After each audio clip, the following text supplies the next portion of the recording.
Okay, so this is not really a rant video. I am going to be ranting a little bit in this video, but this is really more me laying down the facts as I see them. Recently, I saw an article on a site that I frequent, and I did not read the entire article, but the gist of the article was the reason that we do not yet have a Wonder Woman movie is because the executives who work at Warner Brothers are cowards.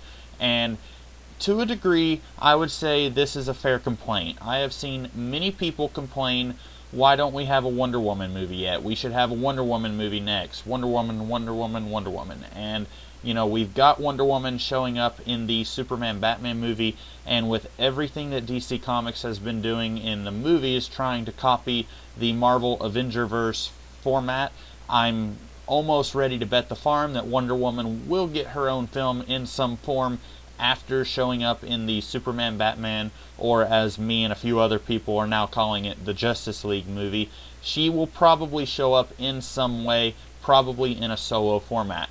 Having said that, do I entirely agree with the people who say there is no reason that Wonder Woman should not have a film out by now? Well, yes and no. I am pretty divided on this. On the one hand, I think that Wonder Woman has a fantastic origin story that could and should be made into a movie. I know a lot of people complain about every time they do an origin story. For example, Batman and Spider-Man and Superman. None of these characters ever need to have an origin story on film again. I was one of the people who actually enjoyed the Amazing Spider-Man movie, but we did not need to see Peter Parker once again get bitten by a spider. I was also one of the people who more or less enjoyed the Man of Steel movie, but we did not need to see Superman come to Earth again. Even though it's been 30 or 40 years since we saw Superman come to Earth in a movie, we still didn't need to see that because every human being on the planet knows Superman's origins. And fortunately, even the people who are really not happy about Ben Affleck playing Batman, the one good thing that we can all agree on, and I'm not one of the people who hates the Ben Affleck casting, but something everyone can agree on, we're probably not going to get another Batman origin story because when we first see Batman, he is already fully formed as Batman and has been Batman for a while. So our next Batman movie is probably not going to open with Bruce Wayne's parents getting shot, and I am all for that. So how does this tie into Wonder Woman? She has a fantastic origin story. You've got the weird place where she comes from, that's kind of like Krypton where Superman comes from. Then she comes to man's world with a specific mission. You don't have to tie it to World War II. I'm pretty sure they're not going to tie it to World War II. I imagine when she shows up in the Superman Batman movie that's coming out whenever it comes out, she's probably fairly new to man's world. And we have seen her origin before. We saw it in an animated movie. I had some issues with that movie, but it can be done as a movie. This origin story is not completely insurmountable. And we also saw it in the Lynda Carter live-action series from the 70s. It wasn't the best as far as special effects are concerned, but we saw that origin play out in the pilot episode. We also saw this in comic books several times, but specifically I'm thinking of in the mid-1980s when George Perez was working on Wonder Woman. We saw this origin. It was more or less the first 6-ish issues of his run. This could definitely sustain a movie. The problem with Wonder Woman, and here's where I disagree with basically everyone on the internet. All of these people are saying there is no reason that Wonder Woman should not have as many movies as Batman or Superman. This is where I disagree with them. Wonder Woman does not have a status quo. If you said, what is Superman's status quo, I would say he fights crime in Metropolis. He poses as Clark Kent, and he is also Superman. He has such and such villains who come to Metropolis to do such and such. These are different things that you can describe about Superman's status quo. Various supporting characters, various villains, what he does in his spare time, stuff like that is readily available in my head when you ask me to describe his status quo. I could do the exact same thing for Batman. Wonder Woman, outside of her origin story, what is her status quo? I don't even know. in the entire time that I've been reading comic books for about almost 15 years, Wonder Woman has had like 3 different status quos. There was a time when her people were at war with planet Earth. There was a time when she was sort of on the run for killing Maxwell Lord. There was a time somewhat recently, it was after Infinite Crisis, so this was about 6 years ago. There was a time when she was working for the U.S. government. There was a time in the 70s where she didn't have her superpowers and she was sort of a Kill Bill-esque character who predated Kill Bill by about 30 years or whatever. Basically, Wonder Woman doesn't really have a firm status quo that Batman and Superman have. Even when you look at times in Batman and Superman's history where their status quo is in flux, for example, when Superman died or when Batman's back was broken, they were restored to their original status quo. There is very, very little after Batman's back being broken that is vastly different from before his back being broken. Wonder Woman does not have a solid status quo that can sustain multiple movies. You might could get one movie out of an origin story. Beyond that, I cannot see them making any other kind of movie.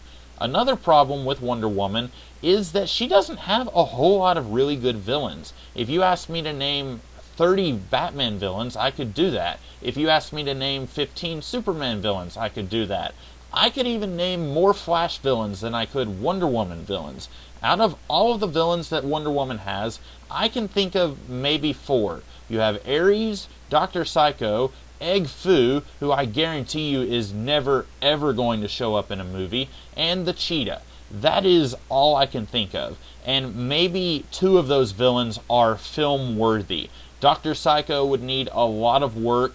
Ares is doable. There are many different ways that you could do Ares. The Cheetah, I almost can't think of a way that they could do her as a villain in an air quotes serious dark film franchise, and I guarantee you that is the direction they are going to go after we've seen the Man of Steel movie, which I remind you was a movie I liked more or less. That is going to be the tone of the DC universe, I am very certain. So I cannot see a were-cheetah woman being used in a serious way in these movies. I can almost see them using her as kind of a joke at the end of the movie, kind of like the animated movie did, but I cannot see her sustaining her own film. Especially, I'm pretty sure if they do a Wonder Woman movie, they would open with Ares. The point is, she doesn't have a whole lot of really great villains. I know Greg Rucka created a sort of female Lex Luthor character for her in his run, which I believe was in the mid-2000s, and I know that villain was used in the live-action pilot with, I'm going to mispronounce her name, I know, Adrian Palicki, and I reviewed that pilot probably about a year ago, so you can look for that review.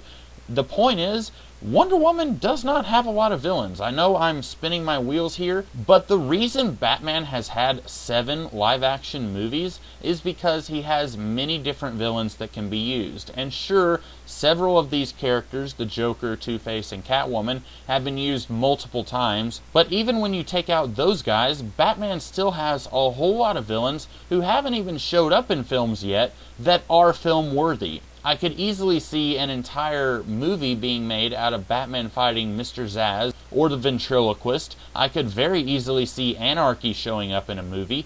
Wonder Woman does not have that many versatile villains that can be used in a movie. And the last thing that kind of, in my humble opinion, is holding back Wonder Woman in film is her supporting cast. Now, I can name a grand total of 3 or 4 supporting characters for Wonder Woman. You have the 2 Wonder Girls, Donna Troy and Cassie Prince, I believe, and then you've got Steve Trevor and Etta Candy.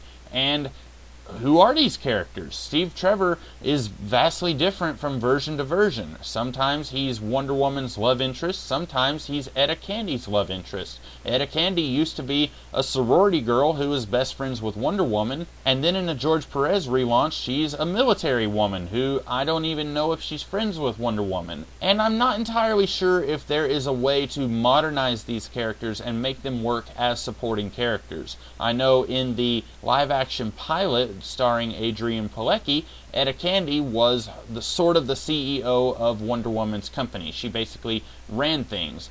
That version of the character is virtually unrecognizable when you compare her to previous versions of the character.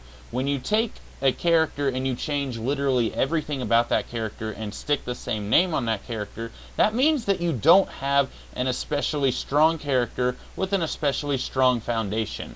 There is very little about these characters that can translate to screen, and that is obvious by the fact that they change virtually everything about these characters every time they do a relaunch or whatever. And I'm not saying that we absolutely should take Etta Candy back to being a fat sorority girl who's basically the comic relief character. I'm just saying, clearly, it seems to me that DC Comics has no faith in the character of Etta Candy if they change her every time I see her. If she's a CEO or a military woman or a fat sorority girl in 3 different versions, that means that they probably don't really have a handle on who this character is, and we're probably not going to see a very strong supporting cast for Wonder Woman. Now you might say, well, that's not really a big deal in the Superman and Batman movies. Batman, not so much. With Batman, you've basically got Alfred, and occasionally you've got Robin. You've got Commissioner Gordon, who really didn't play a big part in the Batman movies until the Christopher Nolan, Christian Bale trilogy, but for the most part, it's just Batman and Alfred kind of hanging out, and then whoever the villain is for that movie. But with Superman, you have a great supporting cast. Now, admittedly, in none of the live-action movies have we really explored his supporting cast beyond Lois Lane. But there is the potential for that supporting cast to be explored. You have the potential for Superman's relationship with Perry White to be part of a film. You have the potential for his relationship with Steve Lombard or Ron Trope or Lucy Lane or his parents or Steel. He's got a very wonderful supporting cast that could provide lots of fuel for several movies. Wonder Woman does not have that. Basically, this is me saying the reason that Wonder Woman hasn't had a film might be that she is a woman. That might have something to do with it in the eyes of the executives who decides which movies get made. Having said that, there are many reasons, actual valid reasons in my humble opinion, that she does not have a movie. And I'm sure I will get hate for this for anyone who is a Wonder Woman fan, but honestly, I don't think anyone, even the most hardcore Wonder Woman fans, can really argue with any of the points I've made. And to be fair, I am not extremely versed in Wonder Woman. I've read a very little bit of Wonder Woman. Mostly, I'm waiting for the definitive Wonder Woman story to happen. And I'm really hoping that the movie will help that happen. If a really strong, mythologically based movie comes out, sort of like Thor, but for Wonder Woman and DC Comics, that could probably get people more excited about Wonder Woman in the comic books again. Maybe I'm wrong, maybe I'm way off base, maybe the people who decide which character gets a movie, maybe they actually have valid reasons. I don't know. I would love to see you guys' comments in the comments below, and if you like this video, be sure to like, share, and subscribe, and I will be back tomorrow with a different kind of video. So until then, have a great day. Catch you later.